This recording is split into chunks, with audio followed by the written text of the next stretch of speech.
Hello guys, welcome back to my channel. It is Rosie, your resident Axis, Threshold Guardian and Walker Between the Worlds. And today we are doing some more mermaid files. I'm saying today as if it's never that topic, but here we are, okay?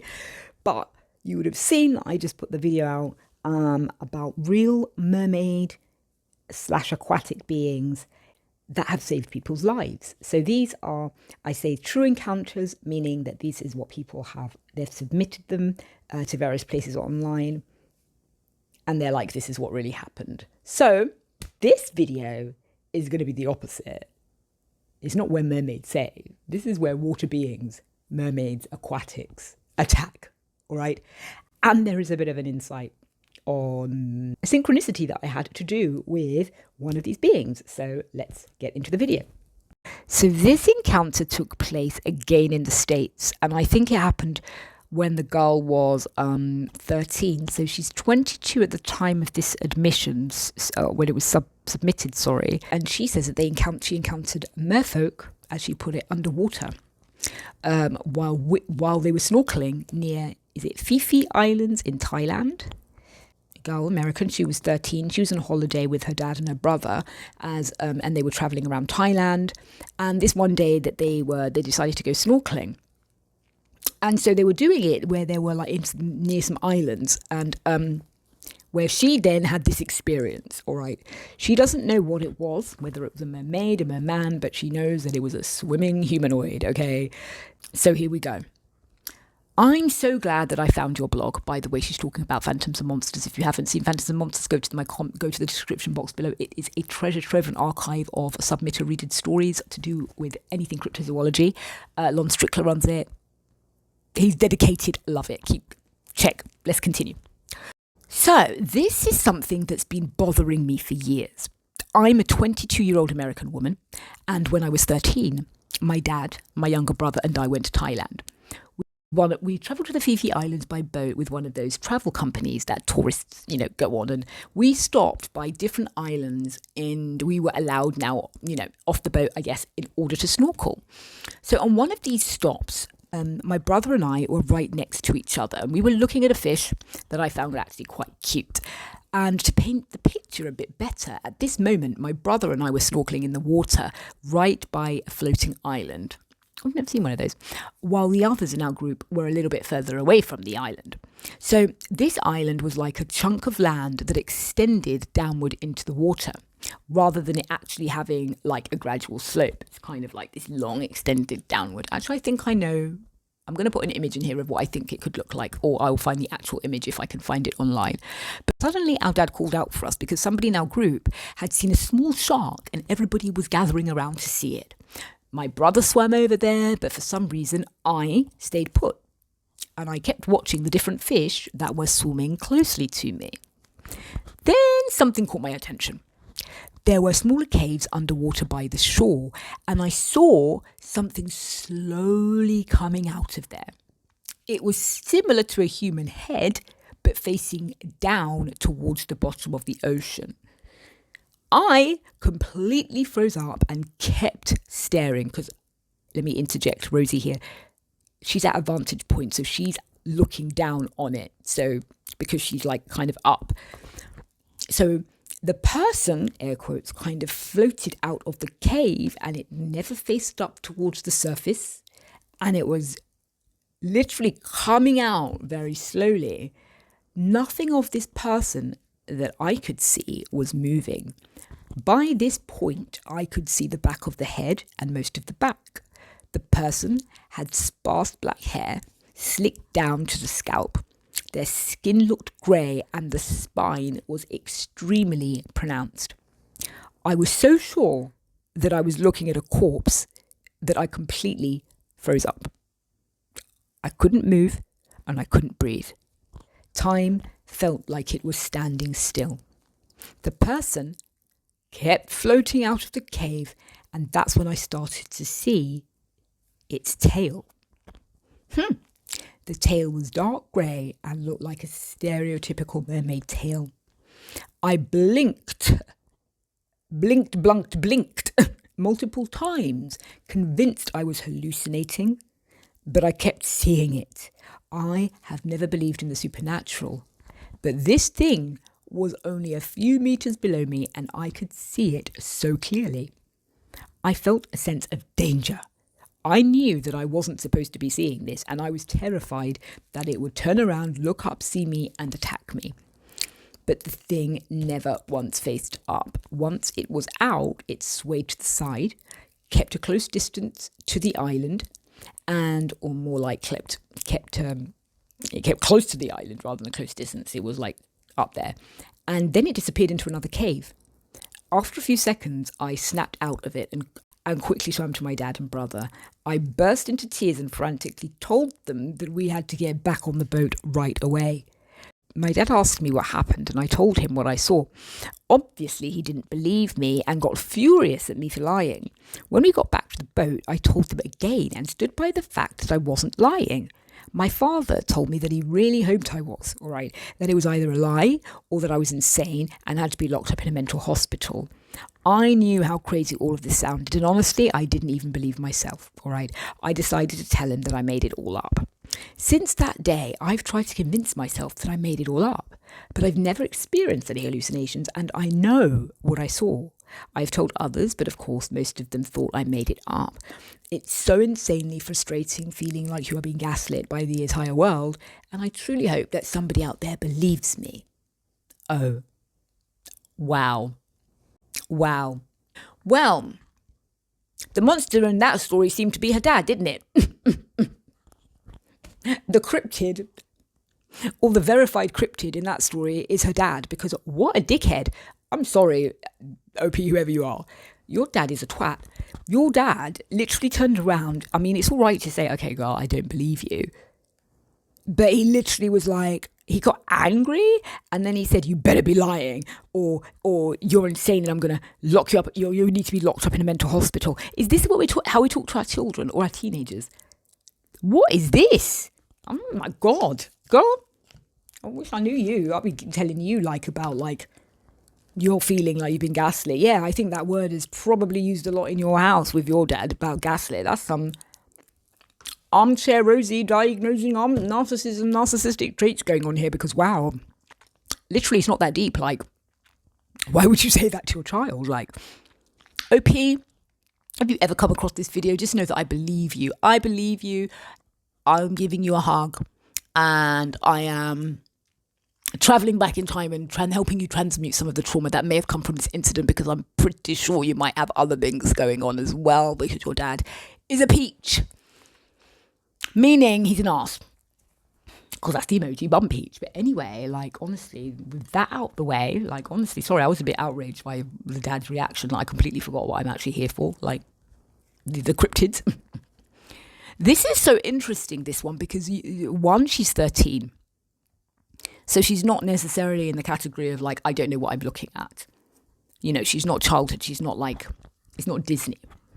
And even if it was Disney, what the fuck is this? And this is what I mean. To me, this stood out because when you look for encounters, you look for things that seem a bit odd. So considering most people think of mermaids as the way that we see them in the movies, that's what you're looking for. So that's why when I listen to some stories, I'm like, okay, how will they describe how it looked? Is it going to be like a hook mermaid?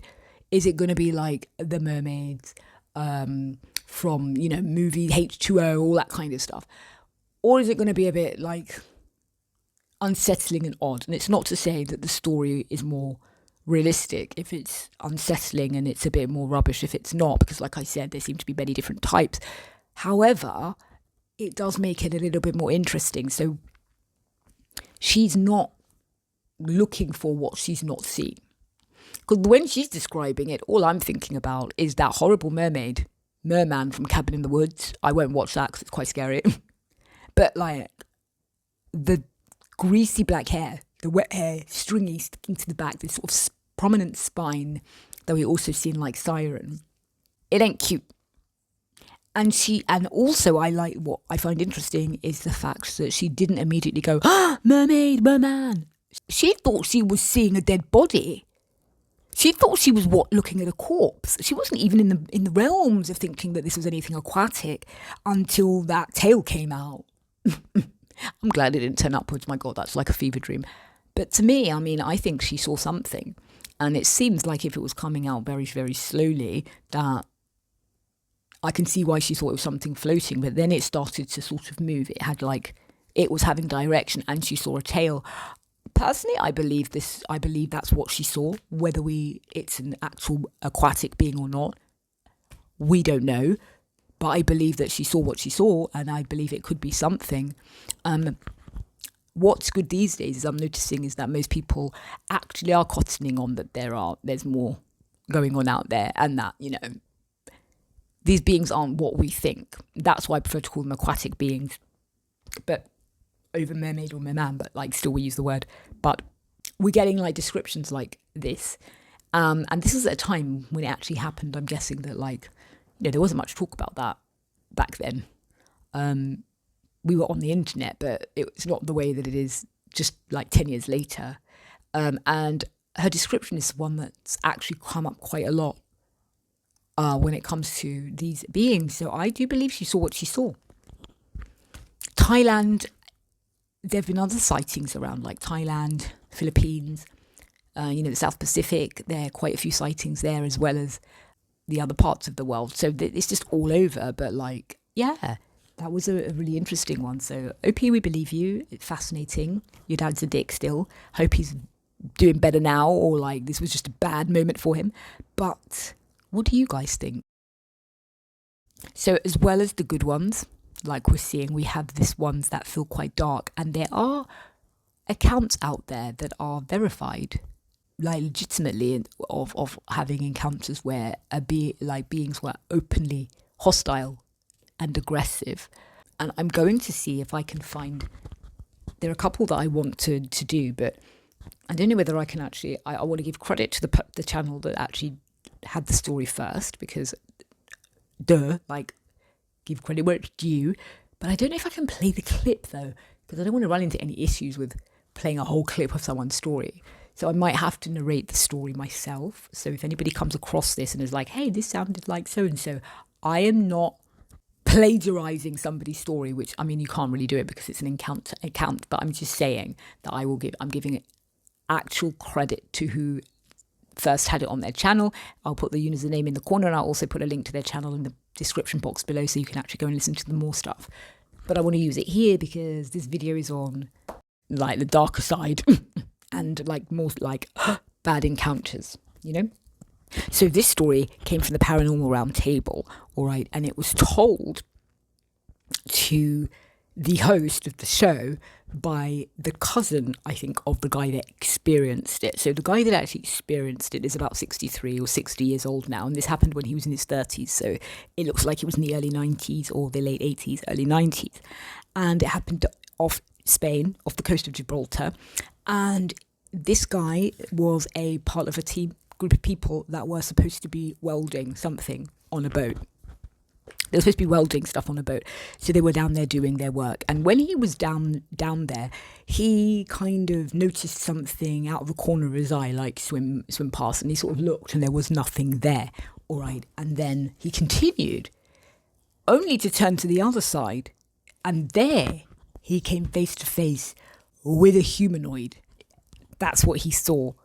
By the time he fully tried to turn and look at it, this thing had swum away super quickly. But he had seen it already, and he was like, my God, this actually, it looked like, he said, the being from The Creature of the Black Lagoon. I'll stick it in here. It was very deadly serious. He was like, he's not kidding. Literally, that's what he was looking at. That's what he was seeing. And he said that when they were down there doing work, obviously they had these headlamps on so that they can see what they're doing. But these headlamps, they weren't very bright. They're just kind of give enough light for you to be able to see what it is that you are doing. And he did try to carry on, but something came out of nowhere and knocked the light off of his head. Literally just knocked the light off of his head. So with the whole, the light knocked off and all of that, it's he can't see what he's doing. So he knows that he has to go back to the surface now in order to kind of maybe get another one and then be able to come down and finish it. But as he's trying to ascend, My dude feels something grab his leg, all right? And he said that when he looked down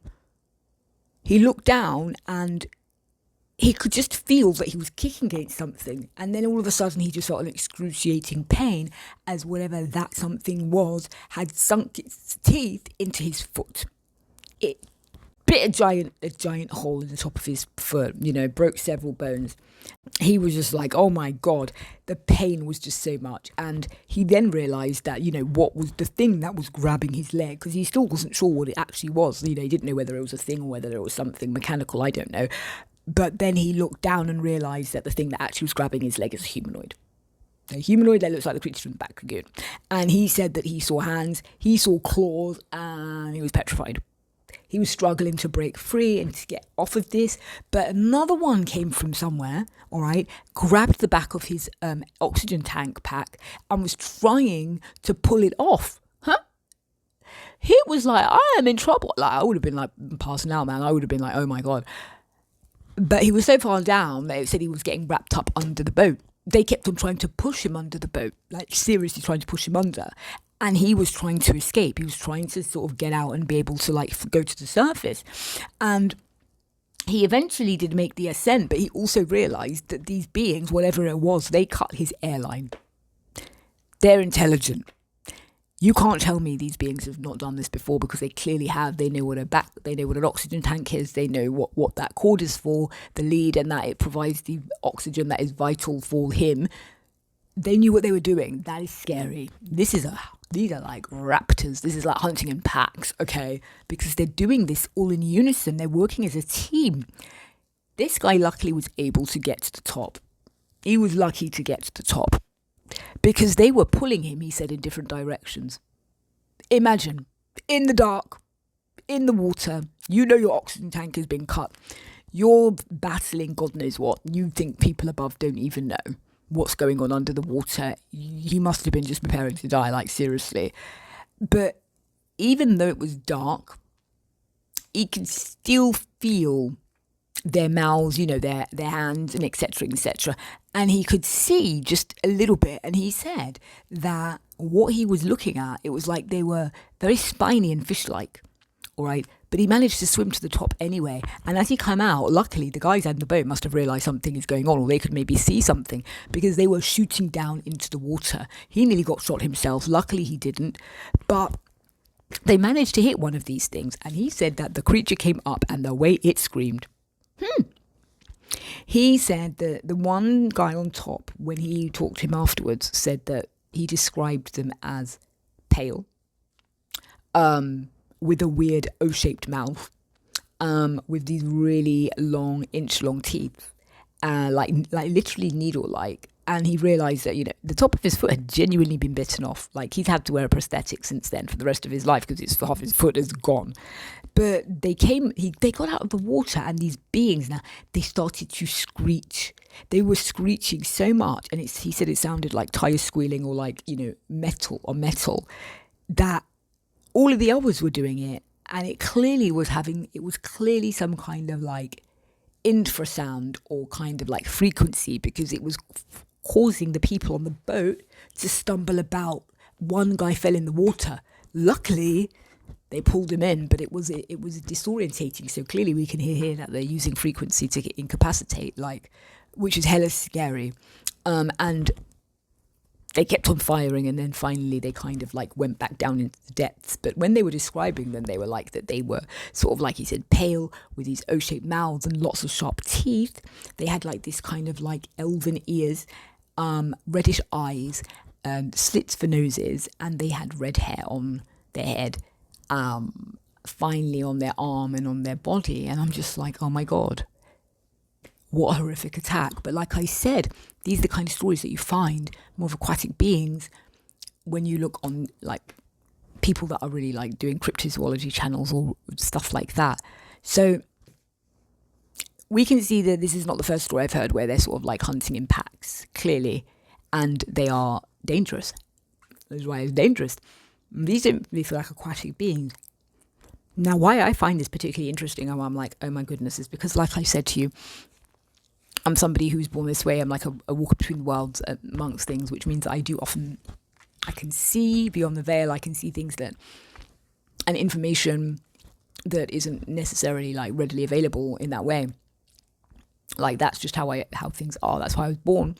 And so as I started to do these videos, I thought it'd be a really good idea, because I do this in my own spare time anyway, where I kind of like create a sort of a grimoire, if you want, or like a codex, like a book, like a compendium of the different sometimes things that I see and experience, and, you know, annotate it and stuff. And when I started doing these videos about the MERS, I kept on getting an image of something quite specific. Now, I'm not going to go all the way back to the backstory because it is like tying in personally, but I started to think, okay, let me try and put together an image of what it is that I'm seeing. And one of the most important things, it started off with like, I was like seeing what I would put in here and that Jar Jar Binks thing. I kept on seeing stuff like that, and I'm like, okay, there's a connection because of the way the head looks. But this particular picture, even though I know that this is fake because it was used as a prop, but this is the thing where I'm like, this is where it's important, because just because something is fake, it doesn't mean it wasn't inspired or based on something, even if the author or the creator realized it or not. We are vehicles of consciousness. That's why people can like have brainwaves. They develop things like things come into your mind for a reason. People, inventions, things come into your mind. That could be you tapping into the field, you know, the Akashic records of, you know, what is, and they're getting the air quotes inspiration is actually based on something real. So just because something may be like a hoax, or like, for instance, and this is like a sort of puppet type thing, it was made up, where did they get the inspiration to make it look like that? Do you see what I mean? We see it all the time in movies. People always talk about things like Avatar and whatnot, that they're actually based on something real. But, you know, the idea is like, it comes from somewhere. So, you know, it can be a thing. So you can see here, this is the mood board I did, because there were specific features that I wanted, and it was non-negotiable. And this was the base. And it was the O-shaped mouth that was getting me, and the skin, everything. So my being ended up looking like this because there were other components that I was looking for. But look at the similarities. The O-shaped mouth, that was a non-negotiable. This is literally, I did so many different versions, and I'm like, no, it's this mouth. The slits for the nose, the eyes, and the most important bit is the hair. So I made this a good month and a half before I even heard this. And that's when it makes me think there's something going on. And this is why I like to store things and like to code things, because you never know. And so to me, this has legs, no pun intended, because now it's not just a random, there's pattern to it. There's pattern. And when I see pattern, I'm like, oh, there must be something to this, you know. So that's why I wanted to do this one. So going back to the encounter, I was like, based on the fact that I'm like, oh, this sculpture that Juan Cabana created for whatever purposes looks quite similar, sounds quite similar to perhaps what was seen out there by those fishermen in those waters. So I thought, let me add some red hair, some red eyes, and let's see how it looks. So this is what I came up with. Okay, it's not the best bit of like photo editing, but I mean, come on. So I just added it on there. And so it's interesting because I'm like, wow, that does kind of resemble what I was seeing. But obviously the jury's out. You can believe or disbelieve, but I thought, let me just share that little bit of information with you. But it's super fascinating, isn't it? Like, what a weird looking creature. Juan Cabana's creature, actually, to me, that would be a better version. I would rather see this than what I came up with. I would much rather see the air quotes mermaid that Juan Cabana came up with than what those fishermen encountered, because it's horrifying. And by equal measure, I would definitely not want to see my version in reality either, because that is nightmare fuel. Those teeth. So coming through the safety of my inner sight is as close as I care to get at this point. What do you all think? So you might be that Rosie or ball of bullshit, whatever, but you know, this is me, and this is how I live my life. So this is what I draw, and that's why I wanted to share it, because this story was, like I said, it was off the, like, I'd never heard of it, but it just goes to show that there are things out there like this. These are real. These things are happening, and maybe maybe we don't even really need to actually always see them to know that they exist. People always want like contact or disclosure, but sometimes like, or people are experiencing a lot of disclosure in their own personal lives. It's just not on a grand scale, and then most people don't want to come forward about anything because they think they look crazy, right? But yeah, so this is my video for today. Like, honestly, if I had more stories like this, I will most definitely be reading them out if you like them. But this, I like to do things that show a thread. So there's a thread of commonality, which makes me think there might be something to this, So I'm just adding my piece to the pie. So what do you guys think? What are your thoughts? Let me know down below. Don't forget to subscribe and like, and join me in my next video. So until then, take care, guys. Bye.